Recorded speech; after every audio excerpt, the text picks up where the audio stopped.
Do you remember that woman who went viral for I will vote for Donald Trump? Yeah.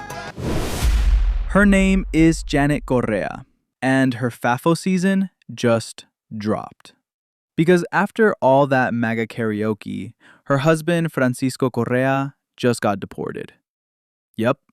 I showed up and gave him a first-class ticket out of the country after nearly 20 years in the U.S. And the internet, losing it. I got deported because I vote for Donald Trump. I will vote for Donald Trump.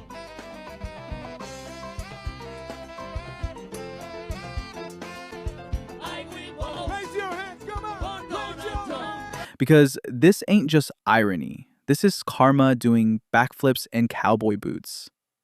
But here's the thing. It's not just her. Across America, people are realizing just how expensive it is to support Trump after the damage is done.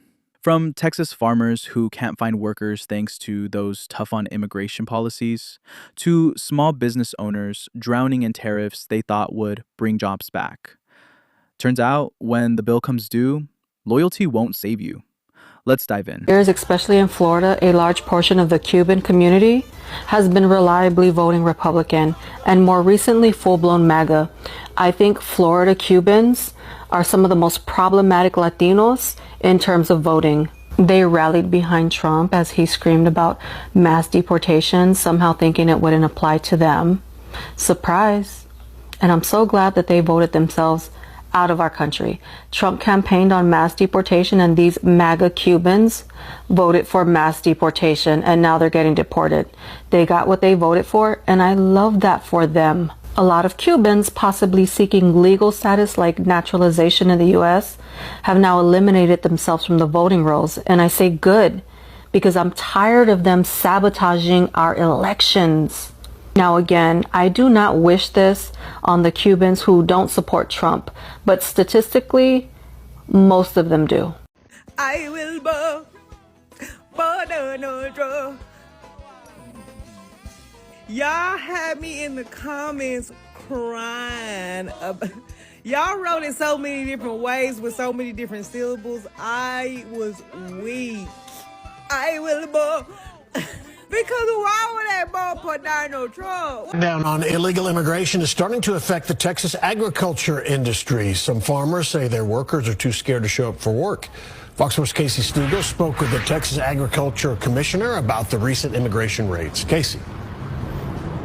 Hey, Steve, good to see you. The state Republican Agriculture Commissioner tells me that the stepped up immigration enforcement is taking a toll on the industry, not just here in Texas, but beyond, while federal immigration authorities say they're only doing their jobs.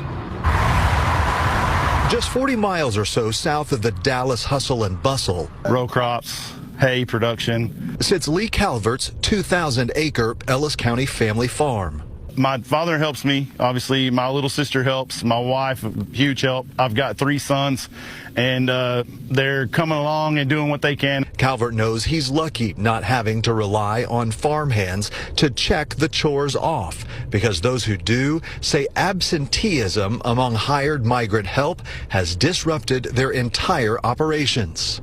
They hear that ICE is coming, or they see somebody from INS roll up. Well, they just don't show up. They're scared to come to work. Texas Agriculture Commissioner Sid Miller tells Fox 4 dairy farmers have been hit the hardest. But on a dairy, those cows, they never stay milked. You milk them 3 times in a 24-hour period. So if the crew doesn't show up, these dairymen go into panic mode. Are you a U.S. citizen? Do you have documents to be here? Recent video posted to immigration rights groups' social media channels shows federal agents conducting raids on California farms. President Trump in the last week briefly paused this type of enforcement within a handful of economic sectors which rely heavily on migrant labor, like agriculture. Then it was back to business. We're enforcing everywhere. In other words, the president has said if you are an illegal immigrant into this country, you ought to voluntarily go back and come through the proper channels. Folks like Lee Calvert agree there's no place in America for migrants with violent criminal backgrounds, but wishes there was more gray area. And I think there needs to be a distinction made and a pathway for the people that do want to come here, obey our laws, integrate into our societies, work in our factories, fields, wherever. It's wild how the math is finally mathing for some farmers across Texas, Nebraska, and beyond, and not in a good way. You see, for years they bought into the dream that Trump was the working man's president, that if we just closed the borders and took back our country, everything would magically fix itself. Well, fast forward to 2025 and the crops are dying, not from drought, but from regret. Because here's what's happening. Trump's tariffs, especially on things like fertilizer, machinery, and exports, have put small and mid-sized farms on life support. Prices are up, but margins are down. And now the very folks who shouted, "They're taking our jobs," have gone suspiciously silent. Because when push came to shove, they didn't want the jobs. They just didn't want others to have them. Now, the immigrant labor force they depended on is gone. Gone with the policies they voted for. And guess what? America's unemployed didn't suddenly rush to the fields to help. Turns out harvesting onions in 110-degree heat isn't part of anyone's patriotic fantasy. Shocking, I know. Some farmers are finally saying it out loud. We voted against our own interests. It's like being sold a miracle cure only to realize you were the test subject. The policies weren't made to protect the farmer. They were made to pander to the voter.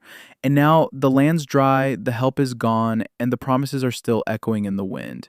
What's worse, many of these same communities are being hit with silence when they ask for help.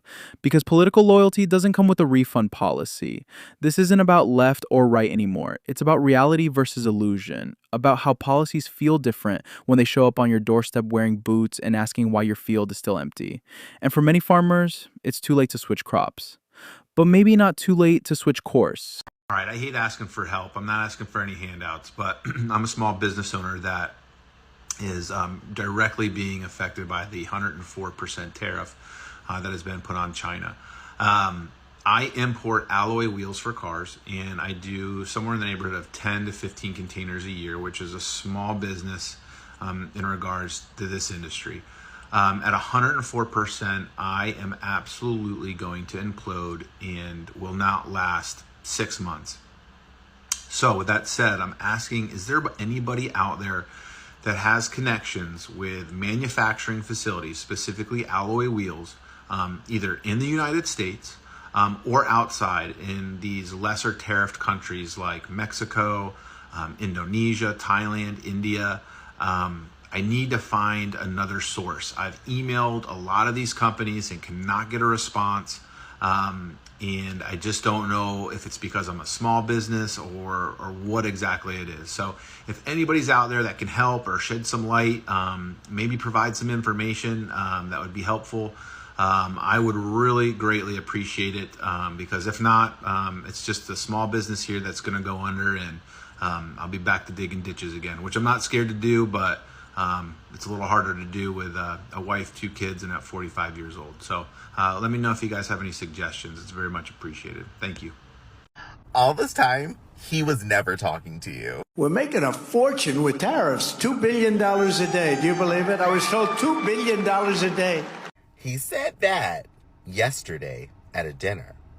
And then today we find out a video leaks from the White House, and he says, It's actually an individual. He made $2.5 billion today, and he made $900 million. That's not bad, because he's in financial. because this whole time he was never talking to you. At his rallies, he'd always say, "You're going to have so much money, you won't know what to do with it." But he wasn't talking to you. That $2 billion isn't even going into the government. It's going into one man's pocket. He was never talking to you. How does that feel? Like you were having a conversation with somebody and come to find out the entire time they were talking to the person standing behind you, not actually you. He was literally looking into a camera because he was talking to the billionaires that he was going to make richer. And now he has these billionaires in his office bragging about how he made them richer off of your pain and suffering. You can't feed your kids? Who cares? They're richer. You can't send your kids to school? Who cares? They're richer. Your lights can't stay on? Who cares? They're richer. They don't care. He's literally bragging about making $2 billion in one day because of these tariffs, but then has made it very clear that these tariffs and this cycle up and down is never going to end because he's constantly making money. Donald Trump is now planning a more than $100 million military parade to celebrate his 79th birthday this June, while simultaneously firing tens of thousands of employees from the VA, making veteran healthcare worse and harder to get in the process. So the President of the United States, the Commander-in-Chief, is telling us as a nation that we cannot afford to give veterans the high-quality healthcare that they were promised when they signed their name on the dotted line and put their life on the line for us. He's saying we can't afford that. We don't have enough money for that. But we do have enough money to throw a $100 million military parade for his enjoyment. And yeah, I know before any Trump supporter comes into my mentions, I know that Trump is planning on claiming that this parade is in honor of the 250th anniversary of the Army. But that's bullshit. We all know that's bullshit. And the reason we all know that's bullshit is because top Army officials were asked about their plans to celebrate, to commemorate that anniversary. And they did not have any plans for a parade. Trump wanted a parade for his birthday.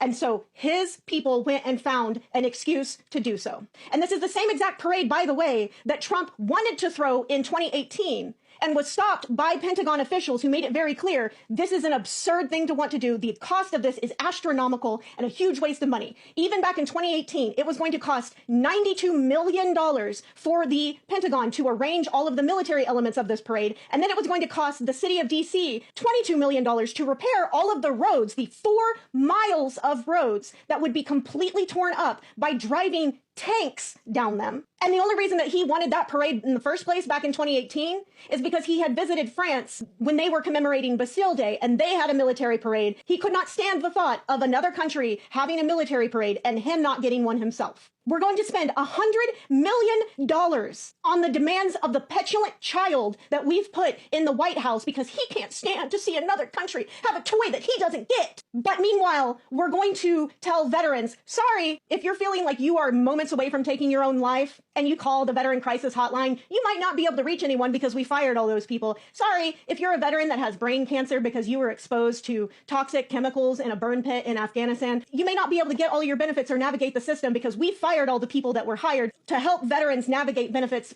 as a result of the PACT Act. Sorry, we just don't have enough money as a country to help you, veterans who are now dying of diseases caused directly because of their service to this nation. We just can't afford to help you. We can't afford to hold up our end of the bargain when you signed your name on that dotted line to put your life on the line for us. We can't hold up our end of the bargain now because we have to put that money towards making sure that the Commander-in-Chief gets his military parade. I don't know how anyone defends this. Even if you are a Trump supporter, I don't know how you defend this and live with yourself. I don't know how you defend this and then still claim that you support the troops. Because no, you don't. Absolutely not. No, you do not. This is pathetic. This is absolutely pathetic. So now we've got people complaining about how Trump spent millions of taxpayer dollars on his birthday parade. Yes, a parade, not an economic plan. A man who once bragged about cutting budgets turned around and threw a celebration that looked like North Korea meets NASCAR. And while the brass bands were playing, small businesses were gasping for air, rent was due, food prices were wild, and healthcare still cost more than a used Honda Civic. But let's talk about the real magic trick.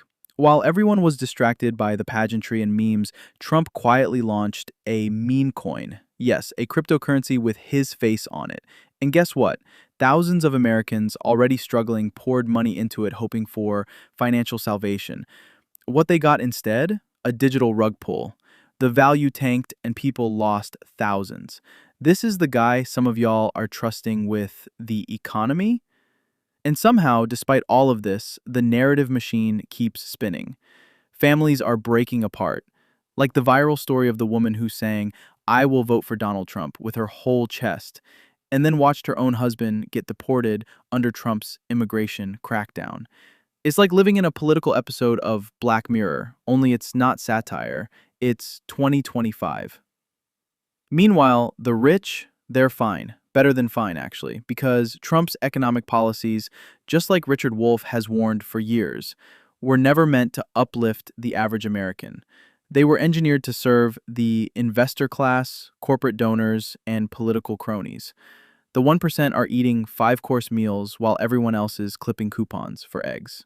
But here's the part nobody wants to admit. This isn't just about Trump. It's about a system designed to funnel resources upward, keeping everyday people distracted with culture wars and meme coins while the real money moves behind closed doors. And somehow, it's always the same people left holding the bag. So yeah, the parade was loud, but the silence that followed